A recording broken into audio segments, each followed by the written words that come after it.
To understand the world of Richard Dehan's That Which Hath Wings, you have to imagine a world standing on a precipice. It is January 1914, and the air in Europe feels heavy, not with the tension of war, though that is coming, but with the sheer, overwhelming weight of tradition, class, and the belief that the old ways of life are permanent. The story begins with a union that seems to bridge two entirely different versions of the English social landscape. We meet Franky Sherbrand, a decorated guardsman. He's a man of character and duty, but he isn't wealthy. He lives a life of modest means, defined by his service and his station. Then there is Margot Mountjohn. She is the opposite.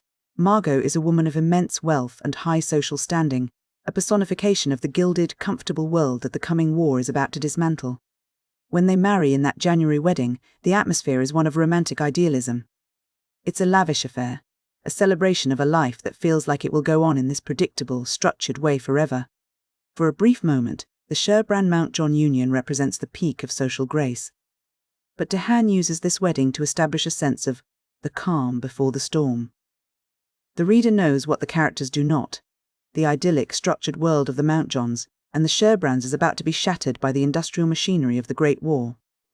As the outbreak of World War I sweeps across Europe, the social structures that Margot and Franky once navigated so easily begin to dissolve. The war doesn't care about the distinction between a guardsman of modest means and a wealthy socialite. It is a great equalizer, and it forces both characters into a much harsher, more visceral reality. The narrative shifts its focus away from the drawing rooms and the social manoeuvring of pre-war London and moves toward the mud and the terror of the Belgian front. This is where the tone of the novel changes completely. The romanticism that often accompanies the early days of war, the idea of adventure or noble struggle, is stripped away and replaced by the reality of modern industrial slaughter.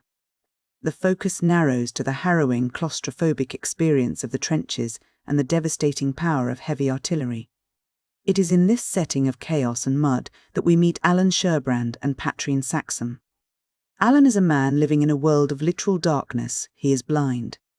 This detail is crucial because it sets up the central, almost spiritual transformation that occurs later in the book. Patrine, on the other hand, is a character who begins the story defined by what she lacks.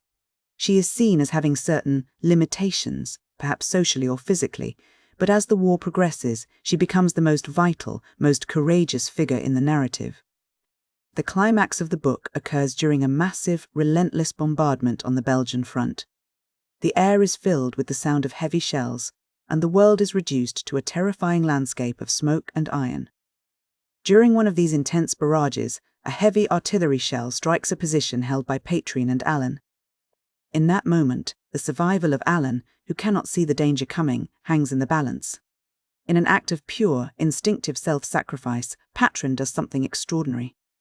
She throws her body over Alan, using herself as a human shield to protect him from the lethal blast of the shell. The explosion is devastating. An orderly nearby is killed instantly by the impact. But then, something happens that feels less like a medical fact and more like a profound, surreal miracle. The sheer shock of the blast, the physical impact of the explosion, somehow manages to restore Alan's sight. He is no longer living in darkness. This moment is the heart of the novel. It is a moment where the physical violence of war meets a transformative, almost spiritual event. The trauma that should have ended his life instead grants him a new way of seeing the world. In the aftermath of this trauma, the dynamics of devotion in the book are completely reshaped. The romantic, perhaps even superficial, ideas of love that characterized the pre-war era are gone. In their place is something much harder, much more real. Alan and Patrine marry in a hospital setting, their bond forged not in a ballroom, but in the crucible of near-death and sacrifice. It is a marriage born of the war, defined by the reality of what they have endured. As the war escalates and the scale of the conflict grows even more immense, the novel moves toward its conclusion. Alan prepares to return to his duties in flight. He is an aviator, and he faces the bird of war, a term Dehan uses to describe the aircraft.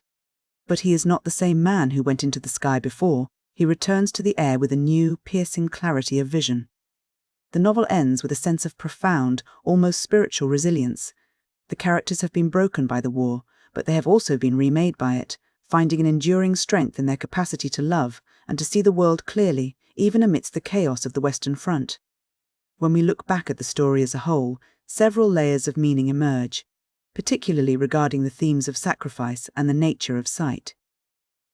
The act of Patrine shielding Alan is the literal manifestation of the book's moral core.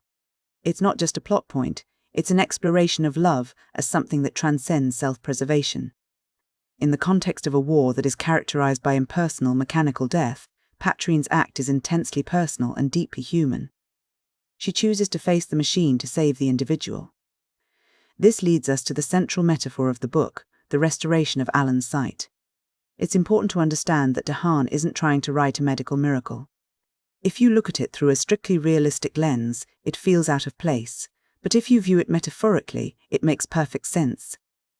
Alan's blindness represents a certain kind of limited perspective, a life lived without the full, often painful, clarity of the world's true nature. The trauma of the war, and specifically the trauma of Patrine's sacrifice, acts as a catalyst. It strips away the blindness, forcing him to see the world, and his place in it, with an intensity that is both beautiful and terrifying.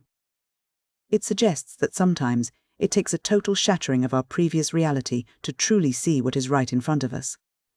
Then there is the symbol of the bird of war. For the aviators of the Great War, flight was a strange dual experience. On one hand, there was the romantic, soaring ideal of the pilot, the man in the sky, detached from the mud of the trenches, almost like a knight of old. On the other hand, there was the lethal mechanical reality of aerial combat, the machine guns, the synchronized firing, the terrifying speed of modern death. The bird represents this tension, the human spirit trying to soar even as it is caught in the grip of a mechanized industrial slaughter.